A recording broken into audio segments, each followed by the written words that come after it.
എന്നുങ്ങളിൻ്റെ അടിപൊളി ഡിഷസ് മാത്രമല്ല കാണല് എന്നാൽ തുടക്കം മുതലേ ഫ്ലോപ്പായി പോയൊരു സാധനം ഞങ്ങൾക്ക് കാണിച്ചു തരാം. ചോറിന് കറിയൊന്നും ഇല്ലാതെ മൂഞ്ചിരിക്കുന്ന സമയത്ത് ഒരു ഓംപ്ലേറ്റ് അടിച്ച് ചോറിനാന്ന് ചോദിച്ചതാണ്. എന്നാൽ പിന്നെ അതിലെന്തെങ്കിലും ഒരു വെറൈറ്റി ആയിക്കോട്ടെ എന്ന് വെച്ചുണ്ടാക്കിയതാണ് ഈ സാധനം. തുടക്കത്തിൽ ആ മുട്ട പൊട്ടിയ സമയത്ത് തന്നെ നമ്മൾ വിചാരിക്കണമായിരുന്നു അതിൻ്റെ നാശത്തിലേക്കാണ് ആ പോക്കുന്നത്. അതിലേക്ക് കുറച്ച് ഉള്ളി അരിഞ്ഞത്, കറിവേപ്പില, മുളക് പൊടി, മഞ്ഞപ്പൊടി, പിന്നെ കുറച്ച് ചിക്കൻ മസാലയും കൂടി ഇട്ടാണ് ഇളക്കി നോക്കി. ഒരു വെറൈറ്റി വേണ്ടതെന്ന് ആലോചിച്ച് ചെയ്തതാണ്.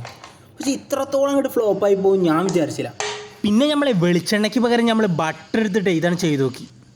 ഒരു വെറൈറ്റി ഉണ്ട്. വെറൈറ്റി ആക്കുമ്പോൾ പിന്നെ ഫുള്ളായിട്ട് അങ്ങോട്ട് വെറൈറ്റി ആക്കണ്ടേ. നിങ്ങളോട് പറയുക, അതൊന്നും മറച്ചിടാനും കൂടിയും പറ്റിയില്ല. കട്ടി കൂടി പോകേണ്ടെന്ന് തോന്നുന്നു. ശരിക്കും ഓംലേറ്റ് എങ്ങനെ ടേസ്റ്റ് എന്നറിയോ? വെറും ഉപ്പ് മാത്രം ഇട്ടിട്ട് വെളിച്ചെണ്ണയിൽ ഫ്രൈ ചെയ്തെടുക്കണം. അപ്പം മാത്രം ഓംലേറ്റിൻ്റെ കറക്റ്റ് ടേസ്റ്റ് കിട്ടുള്ളൂ, കോഴിമുട്ടേൻ്റെ ടേസ്റ്റ്. ഇനിയിപ്പോൾ ഒന്ന് ഡെക്കറേറ്റ് ചെയ്യണമെന്നുള്ള ആൾക്കാർക്കാണെങ്കിൽ കുറച്ച് സവാള മാത്രം ഇട്ട് കൊടുക്കുക. അല്ലാന്നുണ്ടെങ്കിൽ ഉണ്ടല്ലോ ഇതേ ഈ കോലാവും. സാധാരണ നമ്മളെ ഫ്ലോപ്പായി കഴിഞ്ഞ വീഡിയോസൊന്നും ഇടലില്ല. ഇതൊരു വെറൈറ്റി ആയിക്കോട്ടെ എന്ന്. അപ്പോൾ നമ്മളെ വീഡിയോ ഇഷ്ടപ്പെടുകയാണെന്നുണ്ടെങ്കിൽ സബ്സ്ക്രൈബ് ചെയ്യണം.